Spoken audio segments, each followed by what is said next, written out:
G'day world, Chris Hogan coming to you for the Proactive Podcast, episode 120, and my guest today is Larissa Rose from Glowing Green Australia, the first ever guest to come back for a repeat, I think. How are you, Larissa? Hi, Chris. Great, thank you. I feel super honoured. Welcome to the Proactive Podcast, brought to you by MeMedia. Last year we had a great chat. It was very open and honest. We got down and dirty and into the trenches about how hard it is to run a business and some harsh truths about running business and being a leader. And I'm very grateful for that. This time it's almost a year later, and we would have caught up earlier, but a few things got in the road, like an international pandemic.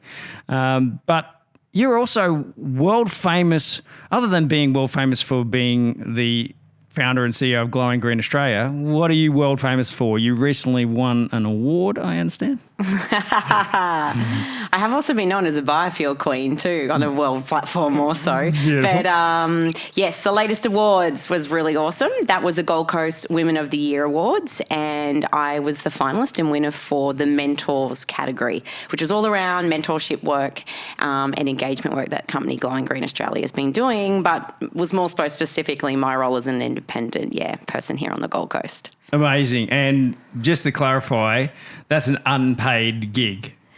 The awards, all well, in. no, the mentorship that you do. Yeah, absolutely, yeah. So, Glowing Green Australia, we are now up to 21 interns in 3 years, and we have been doing that for 3 years now, working with the different universities here on the Gold Coast and a couple in Brisbane as well for students that do live on the Gold Coast.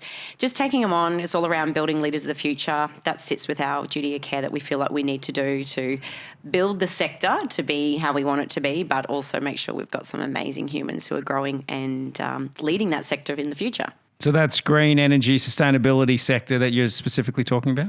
Yeah, absolutely. So anything to do with environmental management, sustainability, all of the work that we cover in our consultancy company, and that's also, sustainability, also urban, some of the urban planning kind of style construction students also come in as well.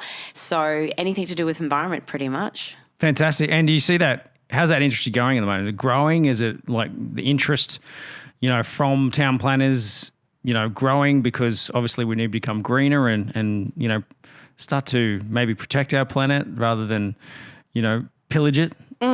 For sure. Well, there's a bit of an environmental social governance role that's really stepped in centrally into businesses over the last 5 years, and more predominantly the last probably 2 to 3. There's a bit of a duty of care and a sense of understanding and value and significance that the market actually wants to see and work with companies and businesses who have an environmental and social, governance and have embedded in their businesses platforms that associate to, taking responsibility with all of that. So absolutely. And for our business here on the Gold Coast, we've boomed quite well. Funnily enough, through COVID, we've gone up about 45 to 60%. My last accountant just told me. He just told me a few weeks ago. So that's been amazing. Not sure on the spike and reason on that, but I'm pulling it all on the fact that I've been an awesome leader the last 2 years and put in all that effort, networking, engaging, doing the work in the back end to really ensure that, it takes time for that stuff to flourish through. So 100%. And I think that you've been on my radar more than anybody else I know. My social radar constantly popping up. I know I'm partly to blame for that, i.e. interested, but congratulations on your award, and congratulations on doing the amazing work with, mentoring students. Yeah, thanks. What do you find to be the biggest aha moment that the students are having? Like, is there a common theme? Oh my goodness, there so is. So when we work with our students, we work pretty much, we don't just throw them into a section or an area or a department. And when Glowing Green Australia is not that huge to have departments anyway, but we work, and I work quite attentively with them as well in the sense. So we shape up where they're going. The Biggest component, it's all well and good they come to us to learn all the hard skill sets around how do you write environmental reports, legislation, what industry is doing in the sector so they can get skill set on that. But the biggest part, Chris, that I really noticed over these last few years has been a lot of that mentoring, probably about 40% of the work that they do with us, and we need to provide for them, is skill setting them with, life skill sets, self-ownership, awareness, their mindset around where they're going, what they're doing, and that full accountability. That really does surface up in that. And you notice, like anything, it's like someone in the workplace might completely lose it or not manage something quite well. It could be because of a behavioural or thought process or an attitude or an outlook on things. So we really start to identify a lot with the students when we're timeline mapping out where they're going and what they want to do and achieve in 8 weeks with us, what that means for them and what that means for us to feel that 50-50 value adding for both parties is when we map out that project work, we've got deadlines every week and this is what we're doing, and we find barriers sometimes around self-worth and value for some of the students to go, oh, I'm not sure if I should, connect with that person, or not even taking ownership of working out who the top 5 or 10 companies that they want to work for or who that is, or take leadership on connecting with them on LinkedIn or attending an event. So a lot of that work that we end up doing is around that growth, personal growth stuff, which in turn, when you get that under control and you can take that sense of ownership of where you're going and where you're at, you can propel forward on leading yourself to feel the fear and do it anyway, and have intentionality around where you're going and what you're doing. So I'm hearing sort of confidence, emotional intelligence, open-mindedness, the barriers that they come up against when working with you in that, was it 9 weeks, did you say? Yeah, approximately, I guess they're going to be relatively small in scale, but I think going from university to the real world, can be quite a shock. So they've been given responsibility is a huge one, and how are they dealing with that? Yeah, well, when you do an internship with us, it's not like, oh, well, here, we'll flick you some work. We're not sure what we're doing every week, but we'll flick you something to give you some real life, tangible experience. It's actually like a job description. So every time I've got an intern, we curtail it to be a job description with KPIs, deliverables, and we attach you in some way or shape or form to any real life tangible project that we have. One, to give you a sense of an accountability and ownership. It adds value, obviously, significantly for you as a student to speak to something that's on a public domain, or to go, oh, well, look, this is in my portfolio. Which, instills confidence in you. But also from that, it adds value to us and our business model as well. It helps me stretch as well with my leadership skills. I've grown and evolved immensely understanding the difference between a boss and a leader. I was probably instilled a lot with the boss theory and methodology from parents and upbringing and raising through work and career, and then really flipping that. And to really stretch it out, you need to be exposing yourself to that and come up and work with people who push you into the corners, push me to stretch my leadership. Or, oh my God, do I want to feel reactive around this? Or am I going to create a solution-orientated, outcome around that and not, rah, rah, why didn't that get done? What do you mean it's late? So pulling back around into that is that we really pull it into that project base, which does give them that accountability. So every week, they actually will identify, and if they are late, bringing something to the forefront, we have those weekly catch-ups and talk about stuff, whether it's in the office or actually through Zoom, that it's okay, well, where is that at? What's going on? Why is that late? What's been happening for you? What have you not been managing, enough? Which is really... Sometimes I notice some students are all over it, some are in denial, a bit of ego and hide it, and then it starts to surface. And then other times some students are like, I so don't even know how to manage things like that. So it's interesting. It's good. Yeah, we've had several interns here, and I think the hardest has been during the past 6 months. 1 day a week via Zoom, and it's so easy to forget they even exist.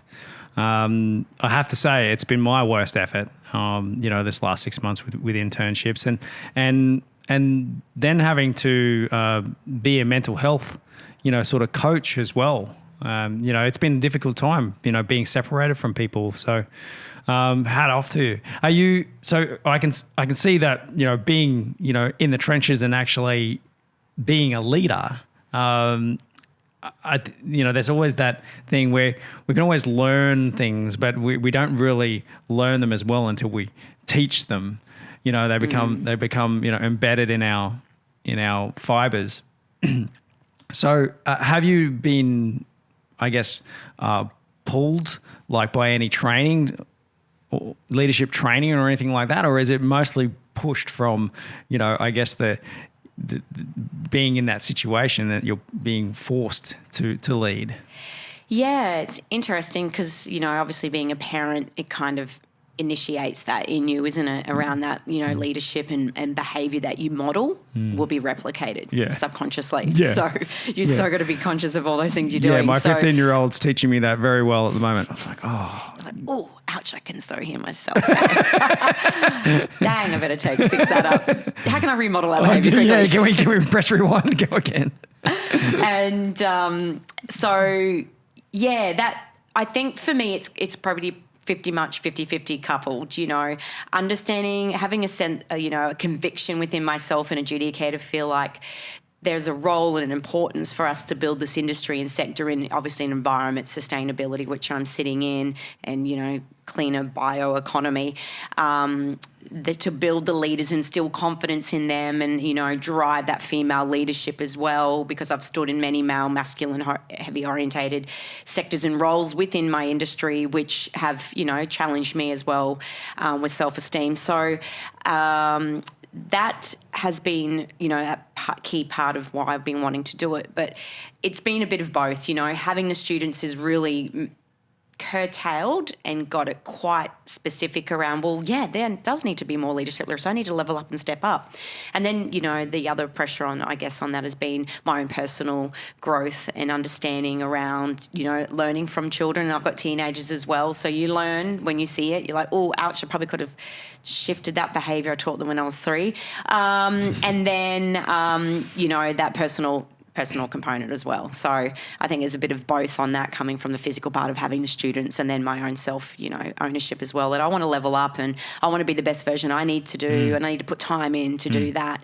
And that in turn needs to flow in across to, when I got the students. So yeah, 100%. So has there been any leadership training that you've done? No. Amazing. No. Well done. Just plethora of books and constant awareness. Oh yeah, and awareness. Books and awareness and understanding, and you absorb a lot and listen to a lot of different conversations and stuff. And something that's really crystallised a lot for me lately is being around having intentionality, and when you really sit with something can go, well, whether that's intentionality to decide who you're going to hang out with, or intentionality around a project, or who you're going to partner with in your job or your business. Like when you just work on that, I spoke about it a couple of weeks ago at a female event around having intentionality in every goal, dream and decision you make. So why am I doing it? And then that splits, egocentric or, purpose impactful, great positive resonating things that can come out of that create that legacy impact. So when you do stop, I've been really wanting to embed a lot of that of lately, and that into my personal, professional, and, life's, goals as well. So it's my big one at the moment, intentionality. Yeah, cool. Which, another word I would say, purpose. And are you on this new purpose train at the moment? Like, it's relatively new, for people. Like we're stepping away from vision and mission and going in purpose and values. Are you on that sort of line of thought at the moment? Yeah. And it's funny how when you start doing that work and stuff, like the universe starts aligning across and opportunities and people, and you restart thinking about where you're going again. And there's definitely been a reshift and reset within myself and the business model again on having intentionality, purposeful, impactful change. And what is that? And what does that mean to us? What does that mean to me? How do I add value to my staff and my contractors, but also to clients and audience? And when you start reverse engineering that, it's changing different systems and thought processes and frameworks and management systems on how you do stuff. So, definitely. It's definitely been, I can feel that shift in tide, and you picked up on it really well there, Chris, that it's a space that I'm really feeling that we're just getting our groove in really well, and it's feeling good and comfortable, and, nourishing for myself and my team and for my industry and sector as well, because I've got a lot of amazing ideas and concepts I want to embed. I've just got to take my time here and there. And so how far out have you sort of planned your purpose? Is it a 10-year, 5-year, 3-year, 1 year? Yeah, I've got really good, clear purpose within myself, obviously, where I'm going with my profile and industry over the next 10 to 15 years, what that looks like and what that means. I'm also okay with some of that, can be ever changing as well at times. With Glowing Green Australia, it obviously runs alongside that as well. Spent a lot of time. I love COVID for the fact of grounding you down, back down to the trenches, my favourite saying, and making you reset, refresh about where you're at and what you're doing and what you want to do. So it's been good to get crystal clear on that and get a lot more clarity. For me and my profile, I've always understood there's a lot more platform to me to drive that women leadership, to be able to be seen as a spokesman, to instill confidence, lift people up around, and set a platform that can really help amplify, women where they are now, but also people within our environment and sector, and even drive this sector. And I like to see myself, and I know I will be, overseas in about 12 to 15 years. I can see that space taking quite a nice leadership global role. I've been aligning that for some time, and I know it will come in regards to, my leadership with women and building a big environmental portfolio on that. So awesome. Yeah. Awesome. How does competition look in your industry? Is it fierce? Is it, boiling red ocean, or is it, pretty much blue ocean? So you almost feel like you're the only person in there. Yeah, interesting discussion piece, this one, because I have actually, Glowing Green Australia has, we've actually worked with some of our competitors. So we obviously, environmental consultancy advisory company. So there's lots of advisory businesses out there. And we have worked with a couple to deliver on really great projects. So I have made a mission on myself a couple of years ago to ensure that none of that is going to be there from my positioning in the industry. So I've gone out and seeked and connected with some of our competitors. Some of them have invited in and given them work that my capabilities of our company we can do, but we might be a bit stretched. So to build that rapport and to, dismantle that whole egocentric, or competitors, we don't really work with you, oh, you've got that client, is I've given away some really great jobs. And from that, I've just seen how amazing that can bloom. It dispels and displaces any of that sort of controversy there. But obviously mindful, there's some competitors that probably wouldn't want a bar of it, but there's some other ones out there who are pretty chilled. Most of the environment people are pretty chilled. That's been really good. And 2 companies here on the Gold Coast we've done that work with, and I'm really excited because I can see that we've been able to collate with them on some other projects and good sounding boards. Why would you not want to have that sounding board? I've seen amazing all the amount of lawyers out there on the Gold Coast who have all the different businesses and companies, and they are an amazing posse of females, may I say. So congrats to all those females on the Gold Coast who are lawyers, because I can see their network is beautiful. Yeah, I think I know a few of them, and 100% they're doing awesome things. So how do you feel? It's great that you've positioned yourself there, but was there ever a time where, seeing your competitors, do things or that it should inspire you, instead actually sort of crush you a little and go, why am I not there yet? Oh God, yeah. And I didn't answer your question properly, but it's not fiercely competitive, but it's solid. And Glowing Green Australia's really just nudged hard the last 3 years. So I'm so excited about what that is and what that shape is unforming now, and why certain businesses who work with other companies are working and aligning with us now. So I'm excited to find out what's been behind that shift and move. But absolutely. Like, I have definitely come from, and I'm so transparent as all hell. I won't say the word I normally say. I always say transparent as something else with the word after it. Yep. But like, I've had moments that have made me so egocentric, where I'm like, wow, I am so in ego mode right now. Oh my God, look at them. They're doing better. Go, I don't think about that. Oh, they've probably got someone who's working on all their media and they've got a better strategy. And how come they've got all these big contracts and I know they've got a good part of the market, or, oh my goodness, they're at that event, or why they're speaking. And I love that shiz when that happens to me.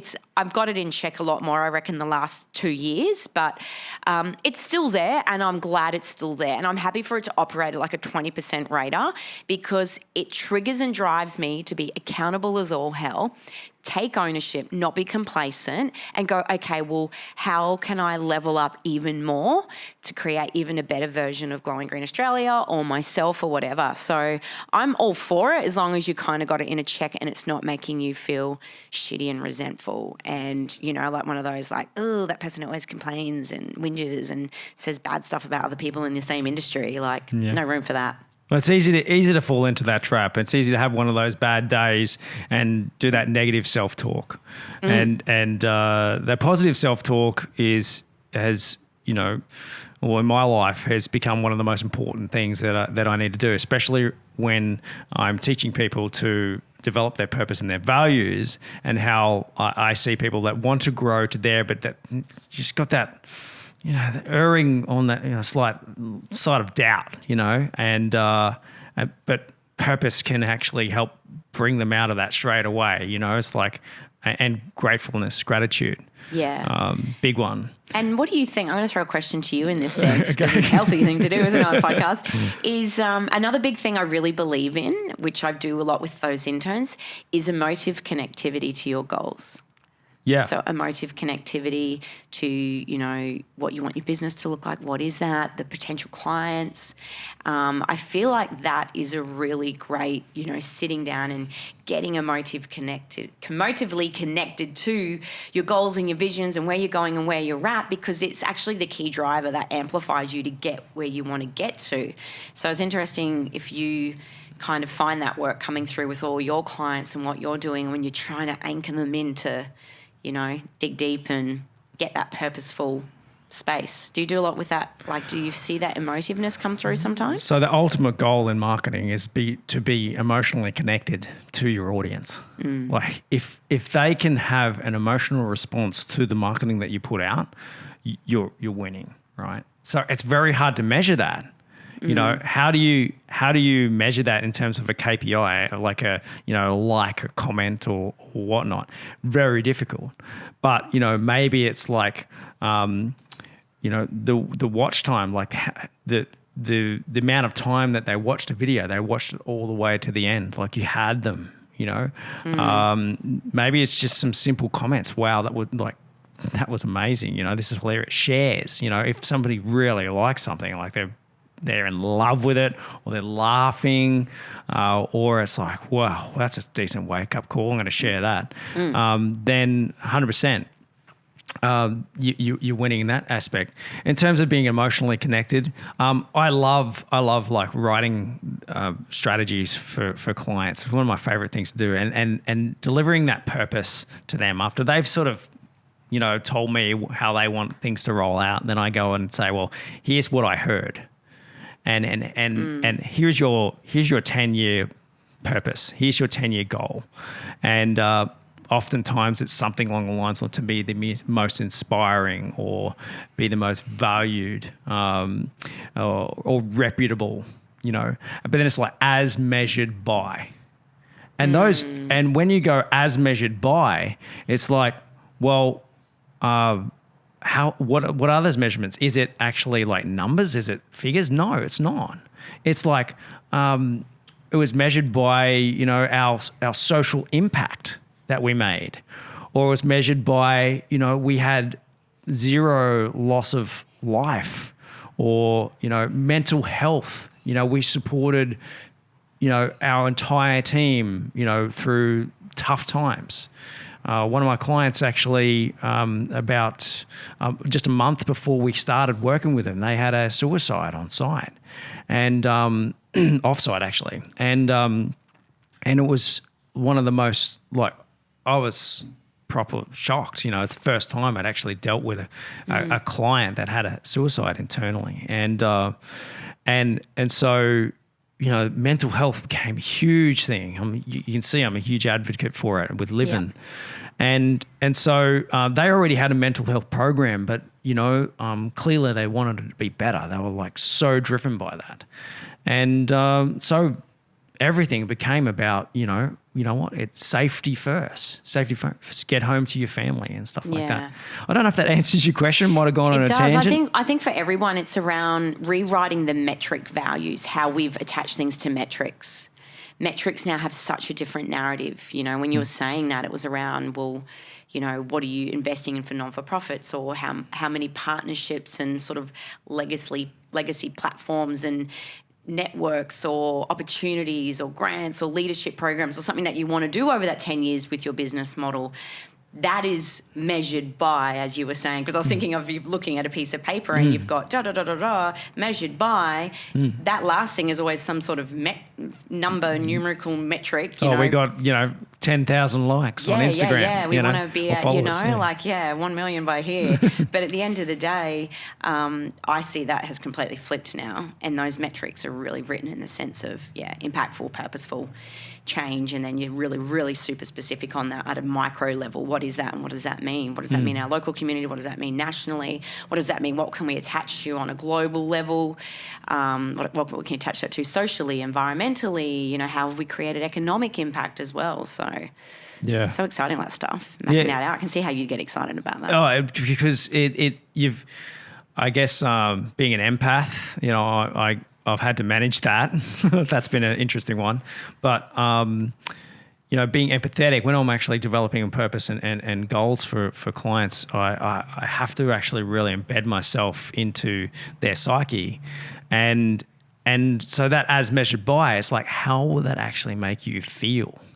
How will you feel when you achieve that? Well, it'll feel pretty good. It's got to get you excited, because those tough times will come, and a lot of us are going through them right now. And so it's got to be something that you can easily remember and go, you know what, that's why I get out of bed every morning. That's why I lead 350 people. And leadership's tough. I've been leading small teams for quite a while, but be honest, I do want to grow this business well beyond what I've done before, and part of that scares me. How the hell am I going to lead that many people? And then it just comes back to, you know what, you just got to walk the walk, Chris. You've got to do that work on yourself, and you've got to know that purpose really, really clearly. You've got to know your personal purpose. Why are you getting out of bed in the morning, and why are you going to work? Yeah. For blokes, it should be really simple, especially like parents, like dads, should be really simple. You got to put food on the table and a roof over their head, For women, that are working their asses off too, same deal, right? But to be honest, I don't know really. For guys, it's always sort of the protector, the provider. It's a pretty simple sort of thing to attach themselves to. A lot of warrior style traits. But what is it for you? What's your I guess, you know, when you've really got to kick yourself in the ass and get out of bed and get going, and you maybe had a shit hour sleep. Yeah, you know, I've been an independent female for some time too, raising my family. So I definitely have had to understand the importance of the warrior mode and I always say, keeping my ship afloat. I've got to keep the ship afloat, you know, plus I've got to captain and steer it as well. So keeping the wind in the sails has been imperative. So definitely can understand and respect that masculinity component that comes with that. But let me. Warriors are both male and female, correct. you know, Yeah. and that warrior mindset. I actually did a seminar today at Robina State High School for kids, and I was educating them, and I was speaking more to the women than the guys about, you know, female warriors, and that in Japanese terms they're called kunoichi. Mm-hmm. And that I've met some kunoichi in my time practicing in martial art that would absolutely tear guys to shreds. And wow, like you'll see them, and I've had, you know, the most amazing people standing beside me that I admire and respect from around the world comment when they've been out the front teaching a technique or something like that, and a room full of 300 international, warriors, basically. Yeah. And you know, oh man, she's a killer, you know. And I was saying to the kids this morning, it was about having like pure, you know, tenacity, you know, to never give in. You're never going to give up, and that you will fight like a 6-kilo cat or kitten does, and it's capable of bringing down a 150-kilo man. Why?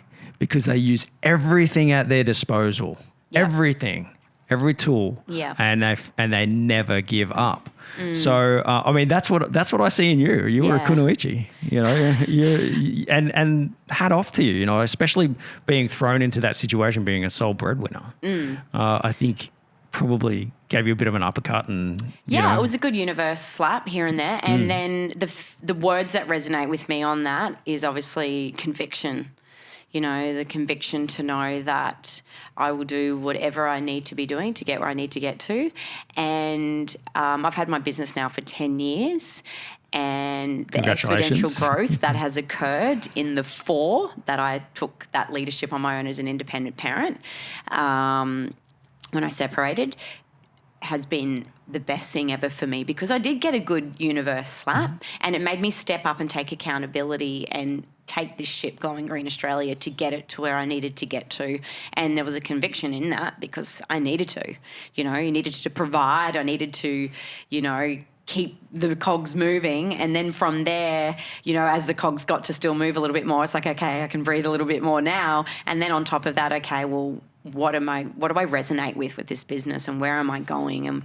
And also too, I think about my ups and downs that I've had over the last 10 years. You know, it's not always freaking awesome all the time, and I'm happy to always talk about that transparently. I think we did last time. Yeah, we did. I won't go into it now, but is that you definitely, I understood that this is a really great catalyst time for me to model behaviour to my teenage daughters, you know, 17 and 16 now.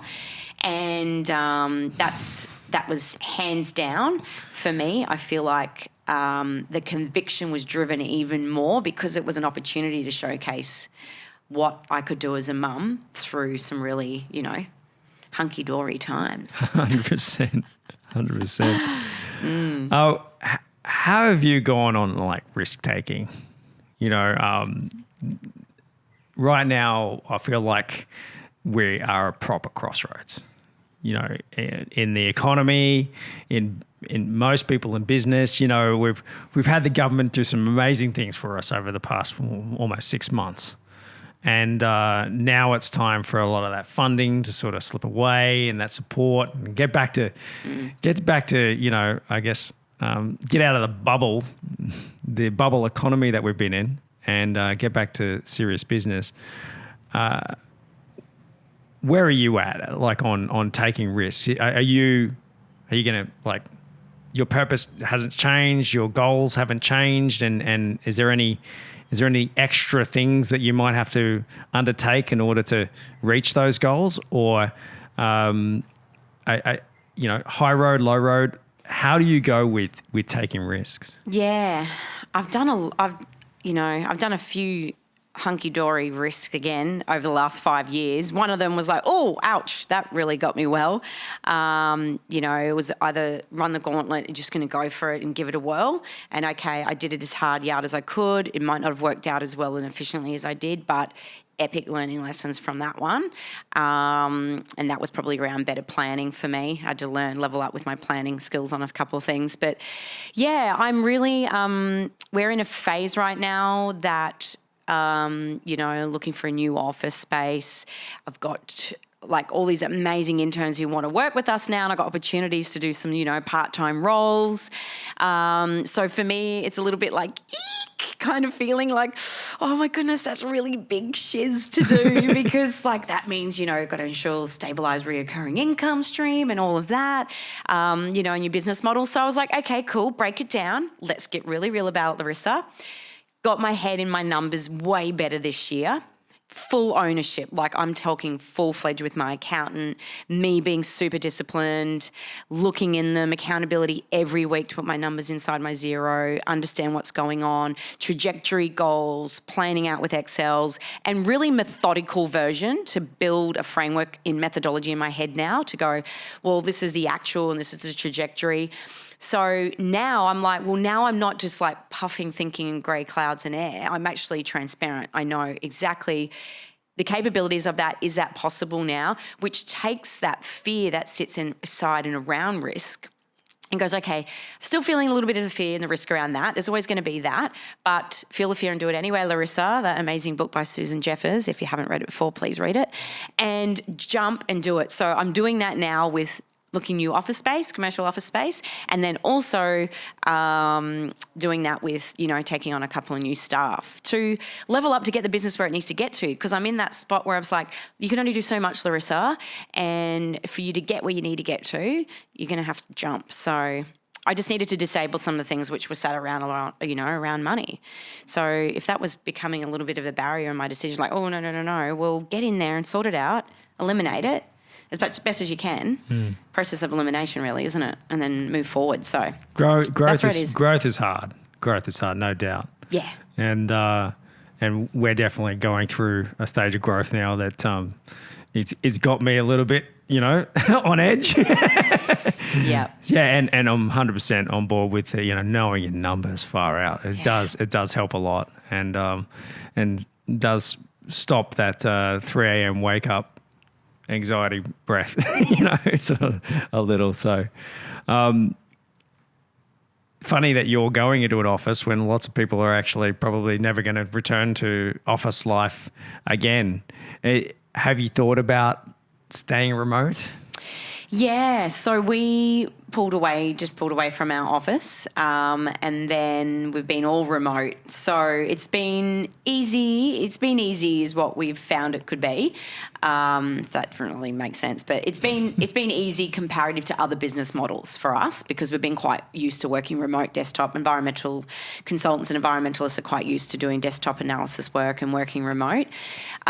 So for us, sustainability 101 for us was well, what's the purpose and the need for the office? And I ask this question a lot because is that really egocentric to say we've got an office and we're really awesome and professional and we're really big because we've got an office? Because let's be honest, that's some of the BS that sits around behind that sometimes.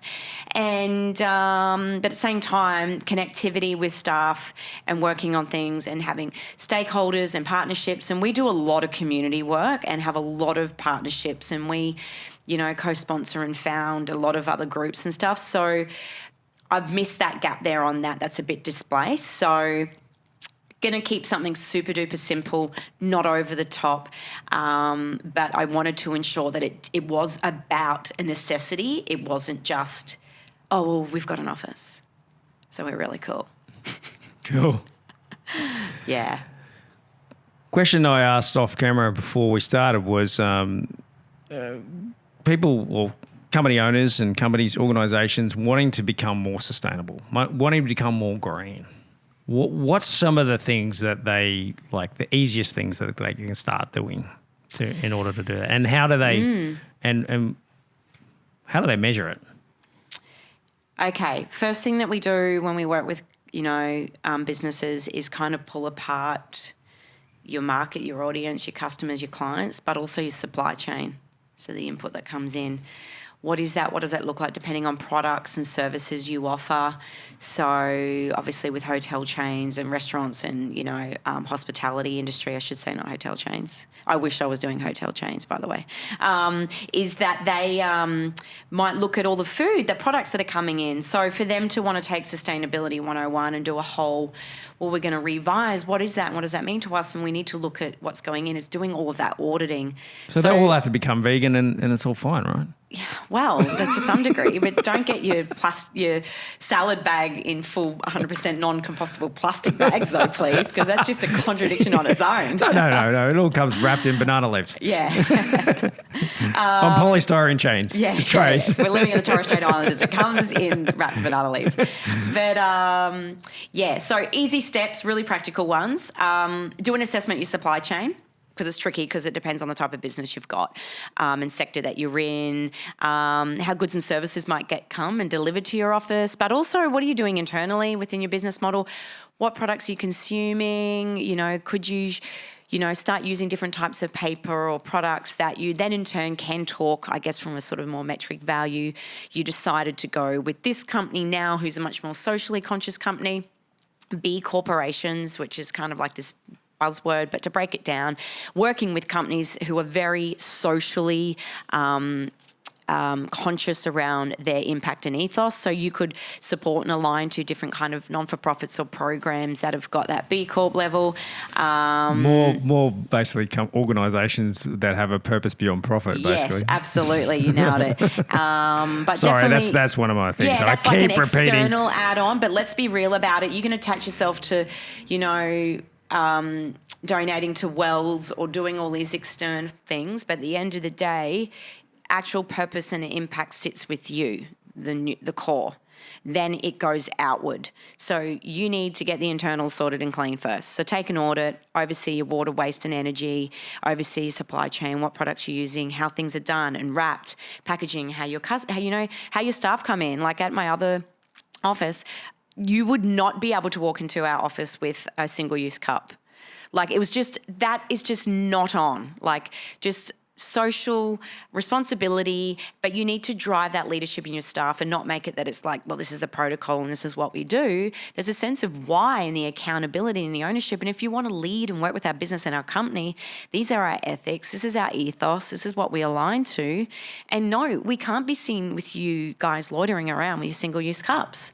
It's totally bad. Cross contradiction there. So yeah, that's probably the easy way to do that. And then you can go further. Don't worry. I think we're going to a networking thing. We'll probably bump into each other tomorrow morning. And I'm worried for those of you that might have a single-use plastic cup. You're not going to be seen standing next to Larissa. I might have a camera there just to see if I can catch something. Do it. No, jokes. There's a meme that'll be coming out now. Honestly, thank you so much for joining me again, Larissa. Hat off to you and all of your achievements. You're a proper female warrior. You're a proper kunoichi, and I'm glad to have you as a friend and a guest on our show. Thanks so much. Yeah, excellent. And thank you, Chris. Really value that you create opportunities and platforms and really engaging conversations. I just value you heaps as well. So tell that camera basically how people follow you and stay across what it is you're doing. Yeah, absolutely. You can just follow Glowing Green Australia. It's all sitting there, just anything Glowing Green Australia. And Larissa Rose on... And Larissa Rose, yeah. Obviously Instagram, I take a lot of leadership on driving what it is from an independent profile position on the reality of being a mum and running a business and doing all the things that I do. So, yeah, you can find me as Larissa Rose as well. Awesome. Thanks so much. Cheers. Cheers. Cheers, guys.